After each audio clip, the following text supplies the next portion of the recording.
Abdel, je pense qu'il est sorti. Je remercie la servante de Dieu et le serviteur de Dieu, et je remercie le serviteur et son épouse, et je remercie toute l'équipe de la servante de Dieu.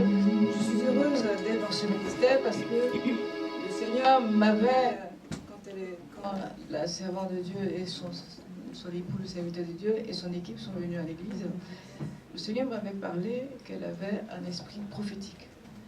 Et quand je suis rentrée, j'ai été saisie par des différentes prophéties. Or, on est dans un ministère évangélique. Ça voudrait dire que le Seigneur révèle un peu la dimension de ce ministère.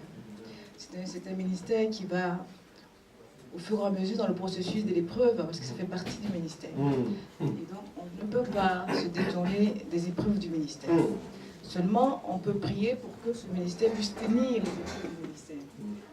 Beaucoup ont dévié les épreuves du ministère, et eux-mêmes ont dévié. Alléluia. Quand on dévie les épreuves du ministère, on dévie. Amen. Et on n'est plus dans la volonté de Dieu. Alléluia. Or, il y a une foi qui plaît à Dieu. La foi qui plaît à Dieu, c'est la foi qui a... Amen. La foi qui plaît à Dieu, c'est la foi qui a dépassé les épreuves. Amen. Et qui accepte les épreuves. Je suis très touchée par le message du serviteur parce que c'était très profond. Ça va demander beaucoup plus de thèmes à développer dans ce qu'il a dit. Parce que ce qui est important, pourquoi Josué a réussi? Josué a réussi parce qu'il a observé. Il a observé Moïse. Et il a obéi à Moïse. Donc, pour qu'un ministère puisse tenir, il faut aussi que les membres obéissent. C'est très important et c'est ce que le Seigneur recherche. Qu'est-ce qui a fait que le Seigneur a réussi son ministère, bien qu'il soit dur? C'est parce que les membres de son ministère étaient engagés. Engagés corps et âme. On parlait de corps et âme. Mais ils étaient aussi engagés en esprit. Parce qu'ils ont été touchés par l'Esprit du Seigneur pour opérer des miracles. Donc, ce qu'on constate en France, c'est le papillonnage. Et on ne sait pas ce que les gens recherchent. Et en fait, ils ne trouvent rien. Sauf qu'avec Josué, ils ont trouvé. Bien qu'ils ne soient pas nés de nouveau, alors qu'ils avaient Dieu avec eux, ils ont quand même cherché d'autres dieux. Alors, on ne comprend pas un ministère où le Seigneur se manifeste. Qu'est-ce que le peuple recherche? Mais le peuple recherche le mensonge. Parce qu'imprégné depuis sa naissance dans le mensonge, recherche le mensonge et prend pour vérité le mensonge. C'est dans la vérité que se maintient la guérison de Dieu. C'est dans la vérité que se maintient la réalisation de soi. Le but de l'Église, qui est en deux niveaux, le corps et les membres, c'est que nous ressuscions. Personne n'a vu la vie éternelle. Mais c'est quand tu es guéri sur la terre, c'est quand tu prospères, c'est quand les prières sont exaucées que tu as l'assurance que tu possèdes la vie éternelle. Yes. Alléluia. Amen. Le Seigneur n'a pas dit en vain, allez partout, faites des disciples. Il savait que nous rencontrions des obstacles. Donc il a mis des serviteurs au devant qui vont nous pousser de pouvoir, nous aussi, être des disciples du Seigneur, pour réussir. Donc le message est très important, ce qui a été donné, et le ministère est très important dans lequel je suis aujourd'hui. Je me rends compte du travail que le Seigneur veut faire en Europe et en France. Parce que vous ne le savez pas, mais quand vous regardez avec les yeux spirituels, la France souffre. Et quand on parle de la France souffre, on parle des habitants et des nationaux qui souffrent. Pourquoi? Parce qu'il y a l'idolâtrie, sous une autre forme. Des faux se sont immiscés dans l'œuvre du Seigneur et font que les vrais souffrent.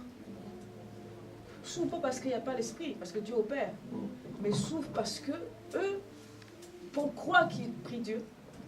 Et du coup, devient plus difficile pour leur conduire vers la vie éternelle. Parce que c'est le travail que nous faisons pour que les gens soient bien sur terre. Donc je vous encourage. Je suis très heureux qu'il y ait beaucoup plus de jeunes. Et cette petite, elle est gênée que je la regarde. Le Seigneur va enlever sous ta langue ce qui bloque cette onction qui est en toi, qui est très fine. Tu as une voix d'une harpe. Hein? Le Seigneur t'aime beaucoup. Donc, il y a beaucoup de jeunes ici. Et c'est très important. Et tous ces jeunes sont dirigés par une chantre puissante dans le ministère de chant. Et je bénis le Seigneur qu'elle soit dans ce ministère, parce qu'aujourd'hui, les chants sont devenus des superstars. Amen.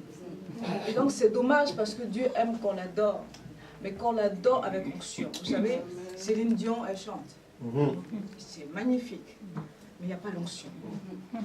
Aujourd'hui, les chantres de Dieu chantent, parce que c'est un don.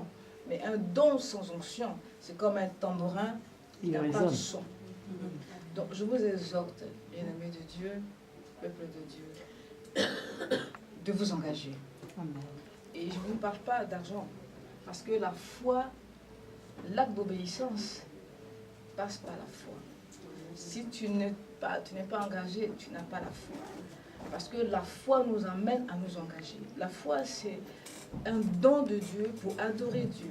Donc, on ne peut pas dire qu'on a la foi et on ne s'engage pas dans l'œuvre du Seigneur. Alléluia. Il n'y a pas une question d'âge. Il y a une question de responsabilité individuelle. L'intimité avec son Seigneur nous permet d'avoir le discernement du lieu où tu es et ce que le Seigneur te donne. Parce que cet esprit parle. Tout à l'heure, quand vous avez commencé à chanter, j'ai senti l'esprit qui planait. Merci Seigneur. Il y a des endroits où ils sont 1 million, il n'y a pas l'esprit. Non, ne cherchez pas les endroits où ils sont nombreux. Moi, je suis allée en Israël parce que, après que le Seigneur m'a visité, qu'il m'ait montré plein de choses, il m'a mis un cœur d'aller en Israël. Et quand je suis allée en Israël, vous savez, quand vous marchez dans les villes désirées, chaque endroit où le Seigneur est passé est devenu des lieux de culte. Et ce n'est pas un grand nombre, c'est des personnes qui sont réunies pour adorer le Seigneur Jésus. Vous savez, c'est tellement magnifique d'adorer le Seigneur Jésus. C'est tellement magnifique d'être dans sa présence. Car c'est dans la présence de Dieu qu'on reçoit ce que Dieu veut nous donner. Sois en intimité avec le Seigneur. Ne cherche pas l'ordre, ne cherche pas les fautes. Cherche ce que Dieu veut faire de toi. Alléluia. Amen. Et donc, quand tu es dans un endroit où le Seigneur manifeste, parce que les premiers signes, c'est ta transformation intérieure. Quand tu sais que Dieu a fait quelque chose et qu'il n'a pas encore fini, ne change pas. Parce que c'est ce qui retarde ta réalisation personnelle. Hébreux chapitre 11, verset 6 nous dit que nous montre qu'il y a la foi qui plaît à Dieu. Et c'est dans la foi qui plaît à Dieu que ta foi aura des réponses. Alléluia. Et des bénédictions. Mais cela ne veut pas dire que tu ne vas pas avoir des épreuves. L'épreuve ne veut pas dire que là où tu es, il n'y a pas Dieu. Mais simplement dire que Dieu t'aime. Parce que les païens, leur épreuve qu'ils ont, c'est parce qu'ils ont touché à des choses. Mais nous, nos épreuves que nous avons, c'est parce que nous aimons Dieu.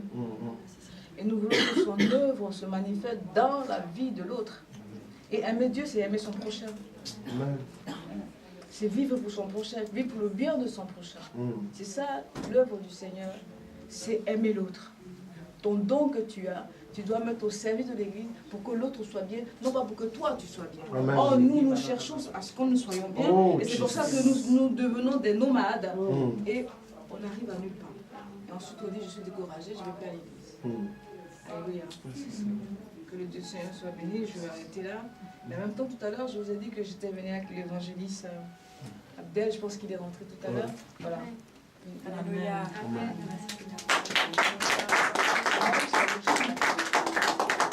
Ah oui, c'est... Venez, alors, je me permets, hein,